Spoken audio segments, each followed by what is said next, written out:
Today's broadcast is brought to you by ClassicBaseballBroadcasts.com, your one-stop destination for thousands of authentic, vintage radio game broadcasts, interviews and highlights. Red Barber, Mel Allen, Vin Scully, Ernie Harwell, Kurt Godey are just a few of the Ford Frick Award-winning voices. There are hundreds more that will bring back childhood memories from back in the day when the game was always on.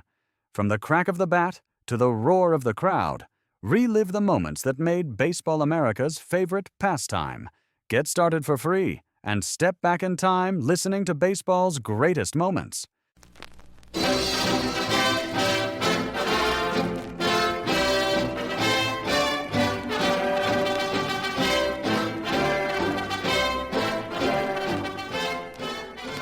This is Jimmy Powers, and happy to be coming your way with another Grantland Rice story.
Hello, this is Jimmy Powers, transcribed, about to bring you another chapter from the Grantland Rice story, The Tumult and the Shouting.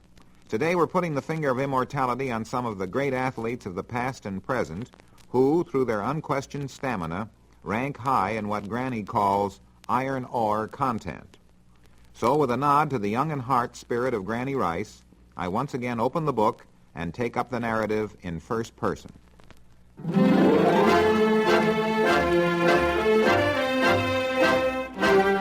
There aren't any Ironmen left in sport today, but then yesterday there weren't any Roger Bannisters, John Lundys, or Wes Santees either. The old-time Ironman has been replaced by the modern specialist, in business as well as sports.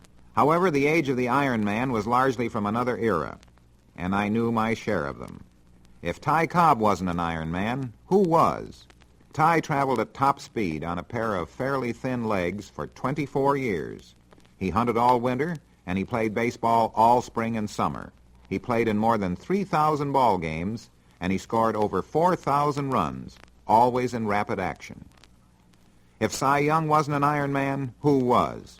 Cy left a small farm in Ohio in 1890 for Cleveland.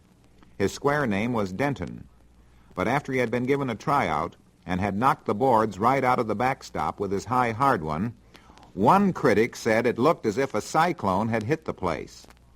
After that, it was no longer Denton Young, but Cy for Cyclone Young. In Cy's first game, he shut out Chicago 3-0, then won more games, 511, than most pitchers ever pitched. He worked through more than 800 ball games in both leagues and finally retired when the kid named Grover Cleveland Alexander beat him 1-0 in 1911. Bob Fitzsimmons had a large vein of iron ore in his system. He was born in Cornwall, England in 1862, 18 years before I arrived on this planet. Began fighting bouts at 18 and didn't stop until he was 52. Never more than an overgrown middleweight himself, Fitz won the heavyweight crown from James J. Corbett at Carson City, Nevada, when he was 35. Bill Tilden certainly had an overdose of iron content to play the brand of tennis he featured for 30 years. Another Iron Man, Jack Quinn, was in the majors from 1909 through 1933 and was pitching big league ball at 47. His reason? a wife, and 6 kids. Willie Hoppy in championship billiards since 1908 is another amazing mixture of stamina and hairline skill. Having amassed 51 world titles, Willie recently estimated he'd spent more than 100,000 hours over the billiard tables and had walked some 26,000 miles in 59 years of chasing a cue ball. There were wrestlers and bike riders, Strangler Lewis and Frank Kramer, yes, and Reggie McNamara, the cyclist, who seemed to go on indefinitely despite hundreds of crack-ups on the velodromes around the world. But there are 2 Iron Men who are especially close friends. One was a baseball player, the other a football player. Their names were Lou Gehrig and Pudge Heffelfinger. Both were physical giants. Lou Gehrig was slightly over 6 feet and well over 200 pounds. He was perfectly built for power, bull-throated and bare of arm. The first time I ever saw Gehrig was on a Thanksgiving afternoon in 1922 at New York. Columbia was playing Colgate. I brought Dick Harlow, Colgate's famous coach, home with me after the game. Colgate, with Eddie Tryon at his best, had murdered the Lions. But there was a Columbia back who also impressed Dick. He was a young giant named Gehrig. About midway in the stampede, he broke his right collarbone. He finished the game with a useless right arm and shoulder, but he stuck to his job. When I saw Gehrig again, he was a ball player for the New York Yankees. Wally Pipp was hurt one day in 1925, and Gehrig moved into first base. That was Pipp's last appearance as a Yankee. When Gehrig finally retired after 8 games in 1939, he had played 2,130 consecutive games over a period of 15 years without missing his appointment at first base. When I played golf with Babe Ruth years ago, we often stopped by to pick up Lou. He followed us around the course, but he wouldn't play. He had an idea that the baseball swing and the golf swing were too dissimilar, that golf was bad for baseball. One morning I dropped a ball and handed him Ruth's mid-iron. He took a smooth, easy swing and hit a perfect shot out some 200 yards. I couldn't get him to hit another. It was the Today's Moment in History is brought to you by thisdayinbaseball.com, celebrating baseball's greatest moments from Doubleday to present day, one day at a time. Listen to classic broadcasts, historic moments, and keep the legacy of baseball alive and explore baseball's great history by visiting thisdayinbaseball.com. same with hunting. Lou enjoyed hiking along for company, but he wouldn't shoot anything. I just can't kill, he told me. To Gehrig, a quail, a duck, or a dove was a beautiful bird. That's the sort of fellow he was, tremendously powerful, but as gentle as a child. If Lou hadn't been struck down when almost in his prime, he might have carried his mark to 3,000 consecutive games, for he never cottoned to an injury or illness. Lou somehow struggled through 8 games of the 39 schedule before he went to manager Joe McCarthy's hotel room in Detroit and quietly put down his glove. After 2,130 consecutive games, the Iron Horse, at 36 years of age, had completed its final run. 2 years later, in June 1941, Lou passed away. With the passing of Gehrig and Ruth in 7 years, I lost 2 irreplaceables. The other Iron Man was a football player known as William W. Pudge Heffelfinger, born and reared in Minneapolis. Pudge was on Walter Camp's All-American teams of 1889, 1890, and 1891. He was another giant, better than 6 feet and some 190 pounds, but he was faster than most halfbacks. Years later, when Pudge pushed about 230 pounds but remained hard as granite, he became a walking legend of Yale football. When you looked at Pudge, you almost expected to see in the background the mystic figures of John L. Sullivan, Pop Anson, Snapper Garrison, Harry Varden, Barney Oldfield, and other unbelievables of the bygone sports era. Joe Williams once said that he had heard and read so much about Pudge that, until he actually met him, he was certain the old boy never existed. Around 1915, after practice one day, Walter Camp, then Yale's coach, called Pudge to one side and said, "The trouble with you, Hef, is that you play guard only one way. You are a fine guard, but remember, there are at least 2 ways to play your position." I began to study things and practice on students, related Pudge. They soon began to run when they saw me. 10 days later, I told Camp I had followed his advice, and now I had 6 different ways to play guard. Heffelfinger was undoubtedly the first of the running guards. I mean the pull-out and lead the interference type. He was a terrific blocker. When Pudge was 43 or 44, he returned to Yale for several days. Tad Jones was the coach.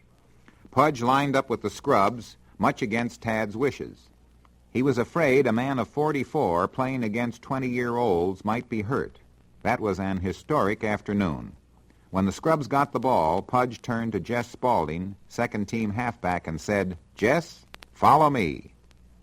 I followed him, related Spaulding. I also ran 55 yards for a touchdown with at least 4 tacklers sprawled out on the field. Every man Pudge hit was flattened. Heffelfinger was a bit sore about that scrimmage. "You know, Grant," he said, "they said I broke a couple of Cupid Black's ribs. I didn't. I happened to bump into a man and drove him into Black." The collision occurred just a week before the Princeton game and 2 weeks before the Harvard game. It marked the last time Heffelfinger was allowed on Yale Field in a football suit. When Pudge was 52, he played in a professional charity game at Columbus, Ohio. Bo McMillan, famed Center College hero and later a fine coach, was quarterback. Before the game, Pudge somehow dislocated his shoulder, but twisted it and jerked it until the shoulder snapped back. McMillan told me they didn't think Pudge would last 5 minutes. Heffelfinger played 54 minutes of that game, related McMillan, him 53 and me 22. He played one of the best games at guard I ever saw. Shortly before his death at Blessing, Texas in the spring of 1954, Pudge was in New York for a touchdown club dinner and an award. I remember him saying, "Grant, it's fun to look back on a half-century of football playing, but I'm reconciled to a seat in the stadium now, even if it's not on the 50-yard line. I know folks say I never outgrew a campus hero complex, but at least they know I never rested on my oars. I stood up to them all for 3 generations." That night I toasted Pudge with these lines. "As we look them over in the big corral, as the years march by, as they rise and fall, here's to Big Pudge, my pick and my pal, the greatest Roman of them all." Right up to the end, Pudge Heffelfinger carried into life's battle all the enthusiasm of a rookie. That closes the book on another chapter from the Grantland Rice story, The Tumult and the Shouting. Until next we meet, this is Jimmy Powers, transcribed, saying to you, the best of the bestest.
Today's Moment in Hockey History is brought to you by thisdayinhockey.com, where the legends skate, where the rivalries burn, and where every unforgettable goal, save, and hit lives on. From the frozen ponds of the early game to the blazing speed and thunderous intensity of today's NHL superstars, we celebrate the sport one historic day at a time. Relive the moments that changed hockey forever. Listen to classic broadcasts. Feel the arena shake and the chill of those goosebump moments all over again. Keep the spirit and history of the NHL alive. dive into the legacies, stories, and passion of the game at thisdayinhockey.com.